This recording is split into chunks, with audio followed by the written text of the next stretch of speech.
시청자 여러분 안녕하십니까. 이영풍 TV입니다. 민주당의 해병대 최상병 특검법 네 번째로 지금 새로 또 발의하겠다고 내놓았습니다. 악마는 디테일에 있다고. 이 내용을 잘 살펴보면 얼마나 이게 기만적인지를 알 수가 있습니다. 지금 해병대 최상병 특검법에 그동안 벌어졌던 일들을 보면 참 안타깝게 어떻게 보면 순직이죠. 안타깝게 어떤 숨진 우리 최상병 유족들의 정말 이 아픈 마음을 달래주기는커녕 지금 이 정치 쟁점화해서 지금까지 끌고 있습니다. 지금 최상병 사건은 크게 보면 그 수사가 두 줄기입니다. 하나는 과실치사 의혹을 수사하는 것, 왜 죽었는지, 왜 안타깝게 숨질 수밖에 없었는지, 과실치사 의혹에 대한 수사. 이건 해당 지방 경찰에서 하게 되어 있습니다. 이 법이 바뀌었습니다. 2년 전에 문재인 정권 말기에 이 법이 바뀌었습니다. 군대 내에서 사망 사건 사고가 나거나 성 관련 사건이 나면 이건 경찰이 민간 경찰이 수사하게 돼 있습니다. 그렇게 법이 바뀌었습니다. 그래서 이 부분은 경북지방경찰청이 수사를 해서 수사 브리핑을 했었습니다. 현장에 나와 있던 뭐 포대장이 약간 책임을 질 필요가 있다고 해서 일단 과실치사 의혹에 대한 큰 줄기는 잡혔습니다. 그리고 민주당이나 뭐 이런 좌파 시민단체에서 주장한 것처럼 임성근 해병대 사단장은 혐의가 없다 이렇게 드러났습니다. 자, 그런데 이제 남은 것은 외압 의혹 수사입니다. 공수처가 하고 있습니다. 아직까지 최종 정리는 아직까지 하지 않은 것 같습니다. 자, 그런데 여기서 이 해병대 최상병 특검법 진행 과정에 외압 의혹이라는, 그러니까 외압 수사 의혹에 대해서 희한한 사건이 하나 발생했습니다. 뭐냐면 민주당의 지난번 총선 때 공천을 신청했던 김규현 변호사라는 자가 자기가 속해 있었던 단톡방에서 임성근 해병대 사단장을 구명하기 위한 뭐 그런 이야기를 하면서 VIP라는 이야기가 나옵니다. 그래서 그 단톡방의 사진 캡처와 녹취록 등을 JTBC에 제보를 하게 되는데, 이 JTBC에 제보를 할 때 공익 제보자라고 자신의 신분을 숨기고 제보를 하게 됩니다. 그런데 이때 권성동 국민의힘 의원이 이걸 캐치를 하고 이 사건은 제보 공작 사건이다 이런 식으로 해서 김규현 변호사의 정체가 그때부터 서서히 드러나게 됐습니다. 그 뒤에 알고 보니 이 김규현이라는 자는 지금 문제가 되고 있는 박정훈 해병대 수사단장의 변호인이었습니다. 놀랍게도. 참 놀랍죠. 박정훈 수사단장의 변호인인데 자신이 속해 있는 해병대 예비역들 4명 있는 그 단톡방에서 이런저런 오고 간 이야기들을 사진 캡처와 녹취록으로 함께 JTBC에 던지면서 마치 자기 자신이 공익 제보자인 것처럼 신분을 숨기고 작업을 진행하는 것이죠. 또 더 놀라운 것은 이 김규현 변호사라는 자가 21대 국회에서 민주당의 최고위원이었던 장경태를 또 찾아가서 만납니다. 그래서 김규현을 중심으로 이 해병대 최상병의 어떤 안타까운 죽음에 관련된 외압 의혹이 완전히 부풀려지게 되는 것입니다. 그러면서 이 사건이 정말 많은 관심을 받게 되는 것이죠.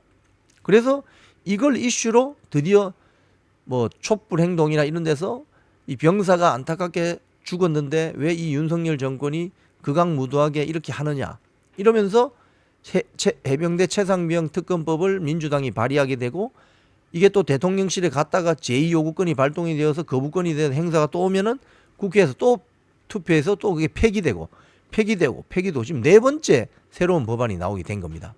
자, 이 해병대 최상병 특검법이 그동안 진행되어 온 과정을 보면 민주당 등 이 야권 세력은 최상병의 안타까운 죽음이 정쟁의 불쏘시개로 쓸 수 있는 어떤 아주 정쟁에 하기 좋은 수단이자 도구인 것으로 지금 전락시키고 있는 것입니다.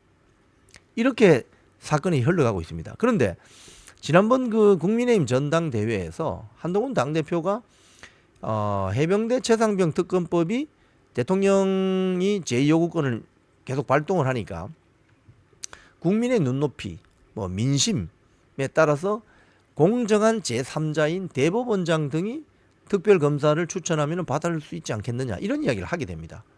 자, 그리고 전당대회가 끝나고 한동훈 당대표가 됩니다. 그랬더니 이번에 민주당이 어떻게 하느냐.